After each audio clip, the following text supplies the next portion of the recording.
Hi, I'm Henry Burrell from Tech Advisor, and this is Don Preston. Hi. And this is episode 3 of Digital Defenders, our series about how to stay safe online. And today we are joined by guest Gareth Lockwood from Norton. Gents, nice to meet you. Thank you. Nice to be here as well. And Gareth is an industry authority, so we are in safe hands. So we're going to have a bit of a roundup chat. In discussions just before this video, we were corrected on the kind of terms we were using, which is excellent. Hopefully you'll learn too. So we're going to start off and talk about antivirus. Lots of different words float around to do with that. How do you stay safe on your computers, your phones, and everything like that? So I just wanted to say, Gareth, antivirus, is it even the right term? That's a very salient point. So, antivirus is a term that people still use today, right? But it's probably 10 years out of date, I would say. Okay. So, we think about antivirus as, a file comes into the system, you compare it against a library of virus definitions and decide whether it's good or bad. Okay. Now, the bad guys out there today are so much more sophisticated than that. They have polymorphic viruses that change as they go through the system. You need a lot more protection than just a static comparison, and that's what we do. And a lot of the AV companies out there and security companies is they have layer upon layer upon layer of protection beyond just comparison to a virus definition library. It gets almost like a cat and mouse game. You have to be as sophisticated, if not more. Right. I mean, because it's something we're going to get to a little bit later, but often we'll actually see these products described as now online as a security suite or something like that, suggesting that antivirus is maybe the cornerstone of it, but it's just a part, I guess. Yeah. I mean, we classify it as digital safety. Right. So, as we are, progressing, we're so used to having, a tablet or a smartphone and, all the Internet of Things type devices at home. The ways we connect are just so far removed from, the 80s and 90s of having a beige box sat under the desk with Windows on it. Yeah. So, the bad guys are the same. They look to where they can monetize the best. Historically, it used to be they're in it for infamy. And they want the names to be out there, whereas now it's what can they do to make a quick buck here or there. Right. It's really about monetizing, which is why you'll hear terms of ransomware. It sounds pretty scary, it does, out of a film. Yep. But that's where they go. It's an easy way to make money. So is ransomware a kind of example? I know you were sort of saying perhaps that it's less common these days, but when you get like a database hack or something. Ransomware has been in the press a lot over the past couple of years. You may have heard of things like WannaCry or Petya, certainly in the UK, where some big public sector organizations were impacted. And that's really, the bad actors out there trying to, make a quick buck. They just shotgun approach, impact as many systems as possible. They're probably only going to get a couple of % of responses actually paying that ransom. Yep. But it's worth it for them. And they said they're trying to keep under the radar, stay pretty anonymous. Yep. And then, with the introduction of Bitcoin, Ethereum, and these cryptocurrencies, it makes it very easy for those guys to stay under the radar. Right. So as a consumer getting hit by ransomware or being worried about ransomware, what are we talking about? Basically, it's that kind of thing where you get a message saying, if you don't pay up whatever, I'll delete all your files. Exactly. And some of them are, we talk about it sounding like something out of the movies. Yeah. And there are some very, famous ransomware variants that take their MO from the movies. So there's one based on the Saw films, for instance, where it pops up the clown face Jigsaw. and says, we're going to play a game. I'm going to delete some files every hour or every 24 hours until you pay the ransom. So it kind of puts that extra pressure on you. And how often are they legitimately able to do what they say? Or is it more scare tactic? It's the way it works is pretty sophisticated. So they will send a piece of malware to your device, usually through a phishing attack. So it might be an email with an attachment. And that's kind of interesting how that's developed. So we're all used to looking at emails that come through and inspecting a URL or a link to a website. We're kind of almost educated to that point now. So the bad guys are kind of moving away from that, and they're looking at attachments. So the biggest thing we saw last year, for instance, is the increase in Microsoft attachments. So Word docs, rich text files with obviously macros enabled. Yep. They then tempt you into opening that document by saying it's an invoice, it's a prize giveaway. Right. You open that document and then it drops a payload onto the device, at which point your files are encrypted. And then you get this lovely message pop up to say, let's play this game. Give me some money and I'll give you your files back. Yeah. And at that point, it's anyone's guess as to whether they have the technology to then decrypt those files or whether they're even going to respond to it. So what kind of piece of consumer software would act against those kind of things? So, ransomware is just another type of malware. So, again, historically, we've heard of terms like, worms and Trojans, and that's how we refer to, some of the older viruses. Ransomware is just another type of that. So, most security suites will detect it using these, layer upon layer of detection technologies. Yeah. And that may be something like, detecting the actual encryption task itself. So, the fact that some files are being encrypted on the drive, we would pick up and detect and alert the user to that. Okay. Or more popularly today, it could be around how that piece of ransomware behaves.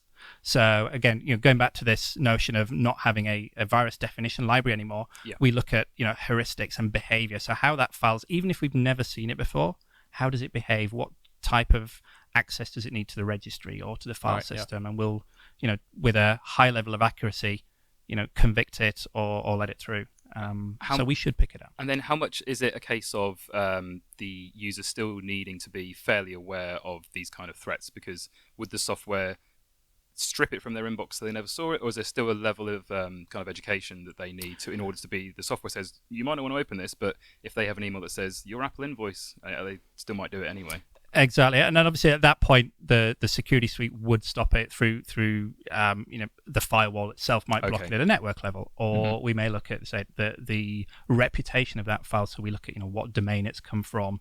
If it's, for example, a bank statement, we would look at have they just pulled the logos from that bank off Google Images or something like that. Yeah. So there's a lot more involved in detecting it.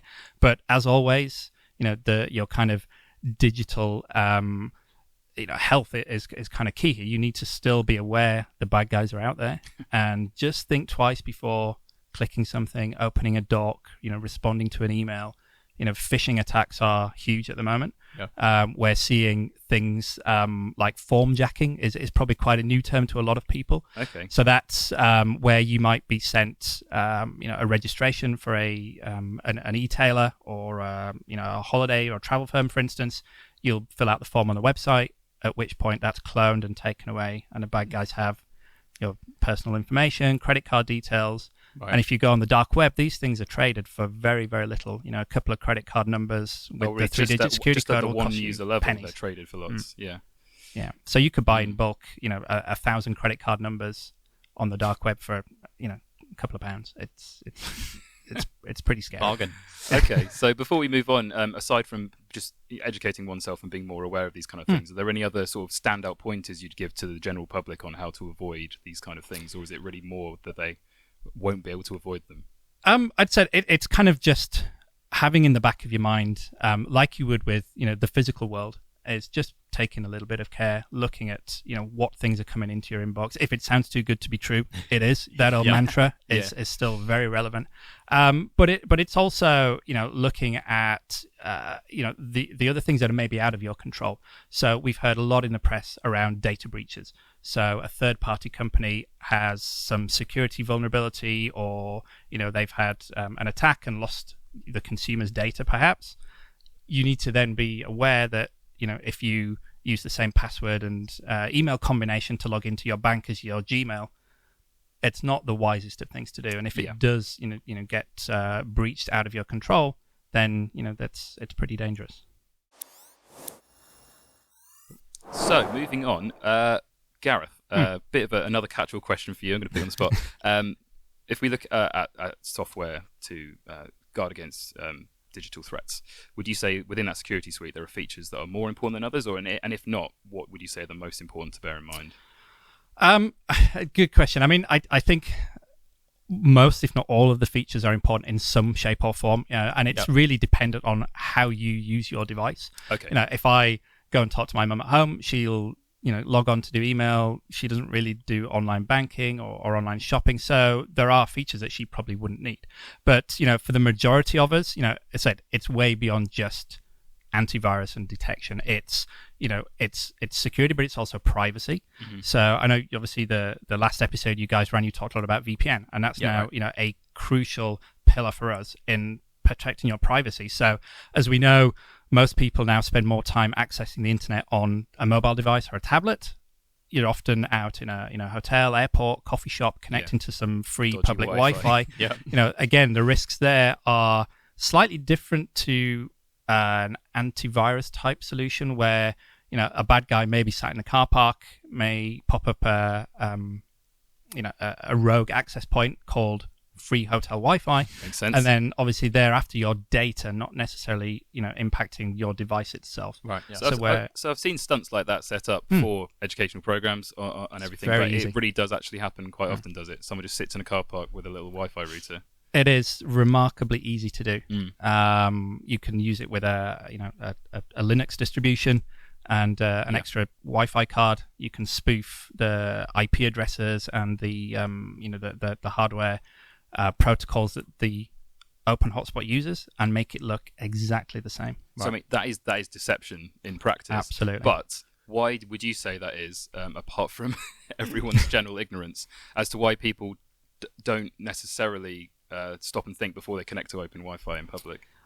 I think there's a level of trust to some extent. When you are connecting to what is a big brand, coffee shop, hotel, you would think they've done their security. But again, a lot of this is out of their hands. Yeah. It is very easy to replicate a captive portal and capture, say, in order to access this free Wi-Fi, you need to put in your email address and password, for instance. And that could be down to, like I said, replicating the login screen you might be used to seeing from your Starbucks Wi-Fi or whatever it is. And we're really used to connecting to these using, a shared cloud service. So you can, instead of creating an email and password combination, you might use your Facebook credentials or Gmail, Google. Yeah, we've touched on this briefly in other episodes. What's your opinion on that? Is that a good or bad thing for you to be doing security-wise?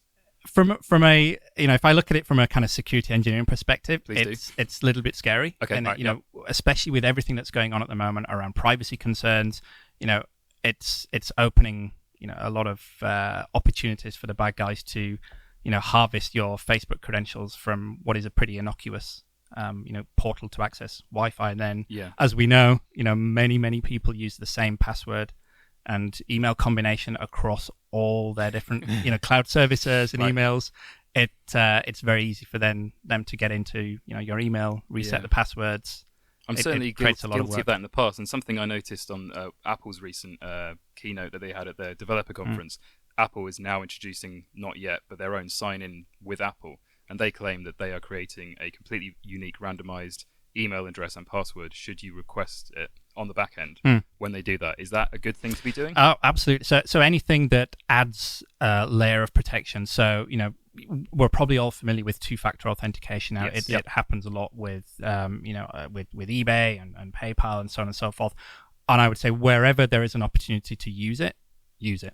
It just adds that extra layer of protection because you have your credentials, your email, your password, but you also have the device in your hand, usually a smartphone, that can just generate a PIN or you approve to sign in. And that just makes it a little bit more difficult for the guys to try and get. Obviously, we've heard stories whereby they can hijack SMS messages for two-factor authentication, but that is getting into the realms of pretty sophisticated stuff. So one thing I was sort of wondering is thinking about the ways that a lot of consumers will think about this, and honestly the way I personally think about this, when you're looking at what you get inside the sort of features you get in a security suite, you're thinking sort of basic virus scanner, firewall, sort of an email filter, maybe a VPN, stuff like that. I look at that and I think a lot of that stuff is the stuff I maybe already have for free. Like Windows has a firewall and virus stuff built in. I use Gmail, which is in theory scanning my emails to check, that's trying to filter out malware in attachments and stuff like that. Why should I be thinking, the Gmail security is not going to be good enough, or the built-in Windows firewall isn't going to be good enough? I don't think it's necessarily about comparing it. Is it good enough? I think, certainly from an ease of use perspective, it's having everything in a single subscription and a single way to manage all those devices.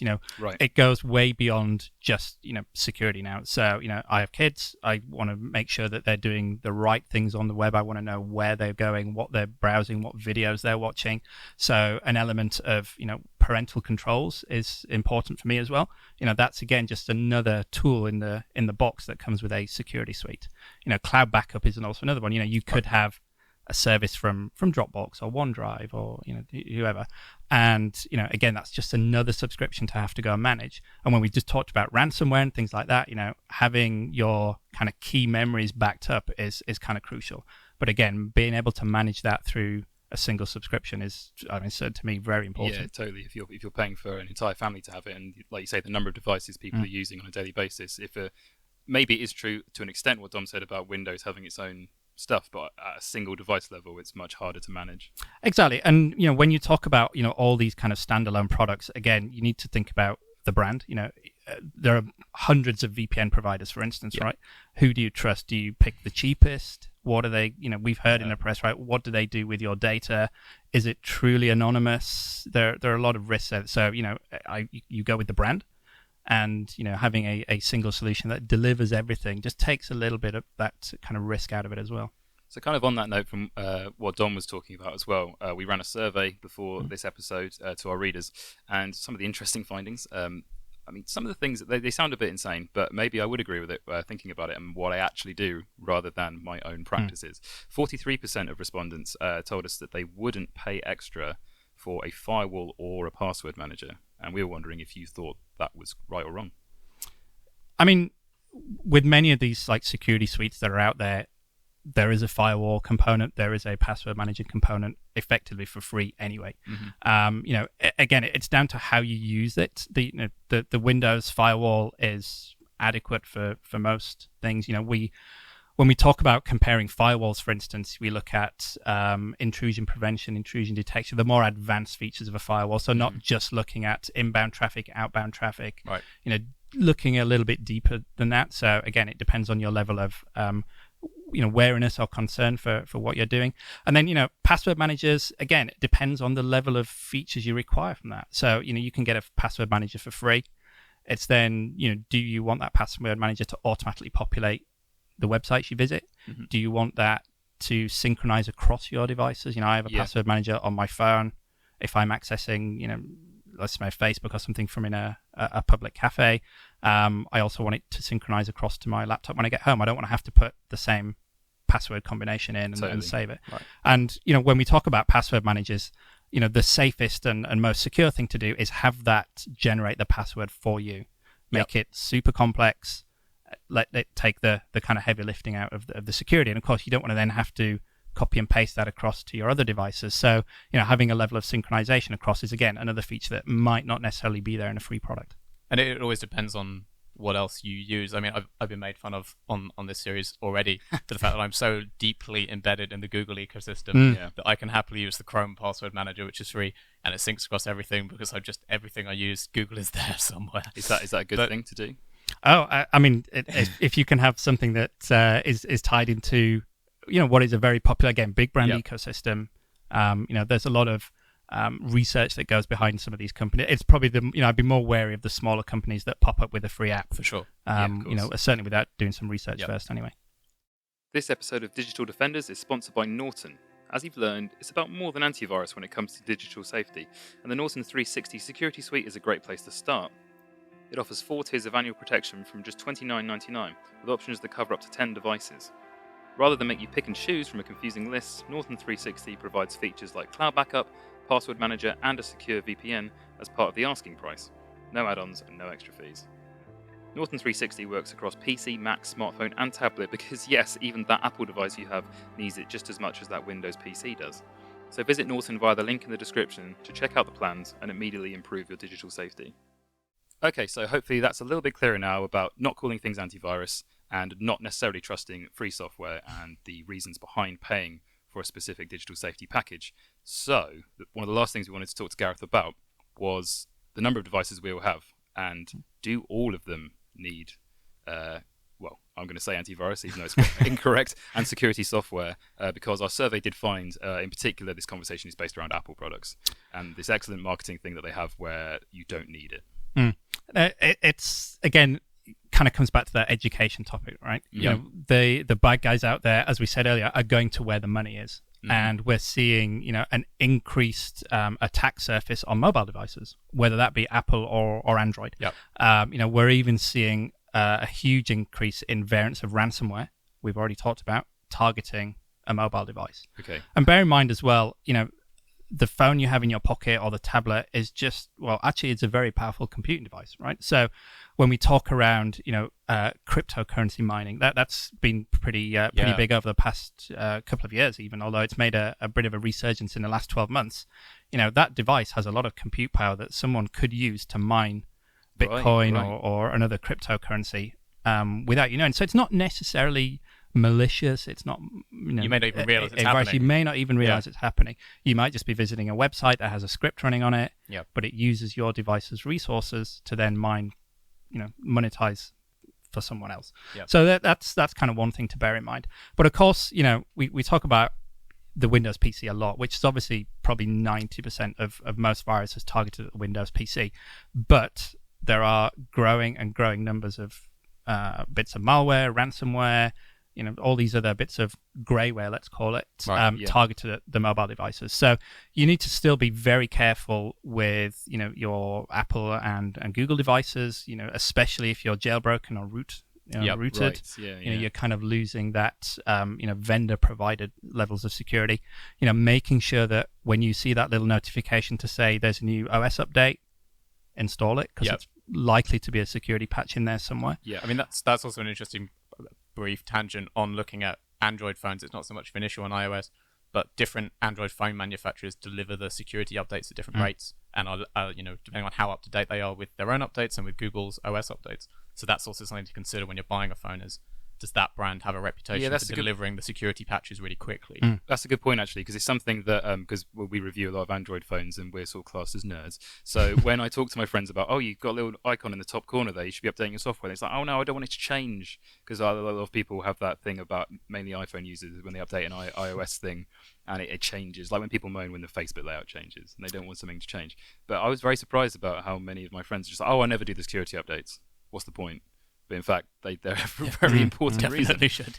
It's also worth looking at the app stores, right? So there are millions and millions of apps on Google Play and on the Apple Store.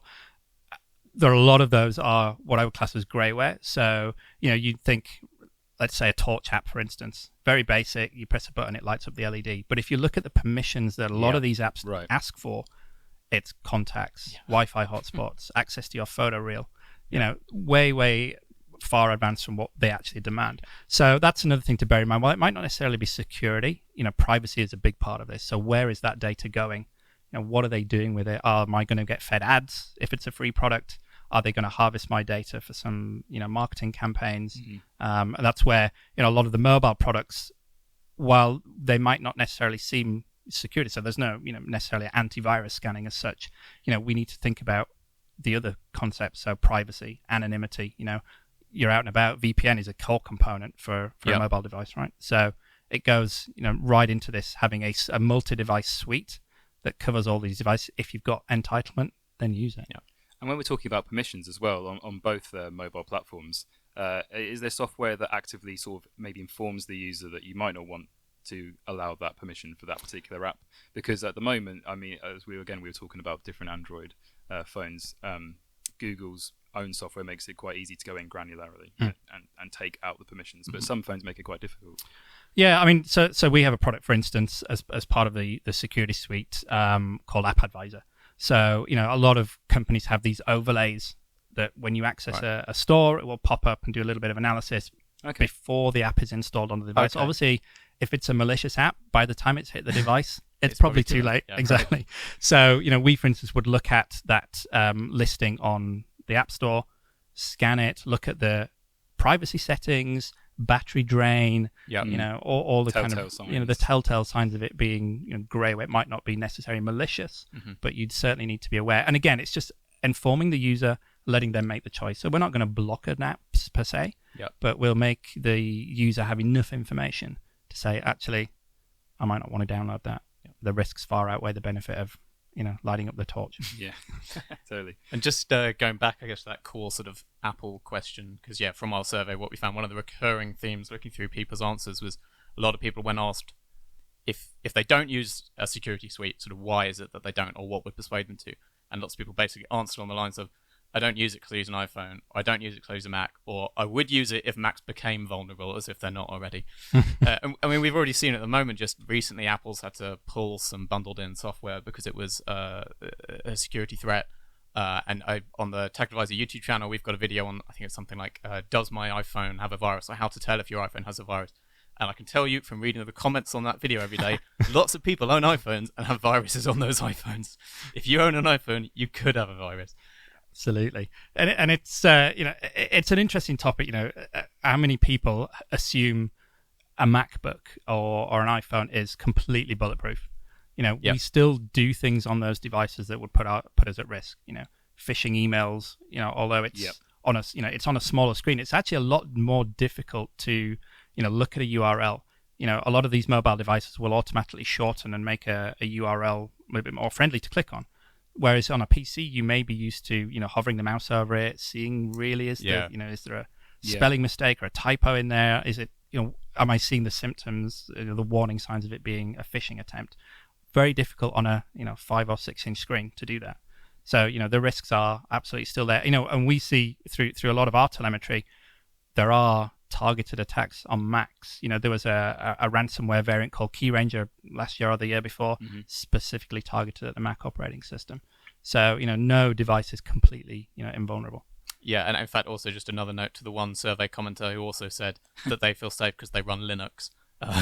You're probably getting targeted less than everyone else, but still, please get some security software. And the final thing I just wanted to ask you before we wrap up is, do you personally, can you put a price, an actual pounds and dollars price on what people should be paying for this software? Not like people's data. Yeah.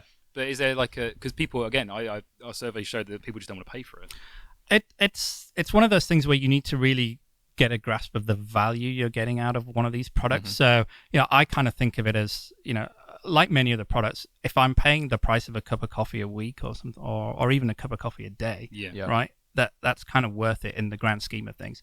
And when you look at say protecting the device, your privacy, so obviously a VPN alone, you probably see standalone products that are almost probably up to £100, right, for an annual subscription to a VPN alone.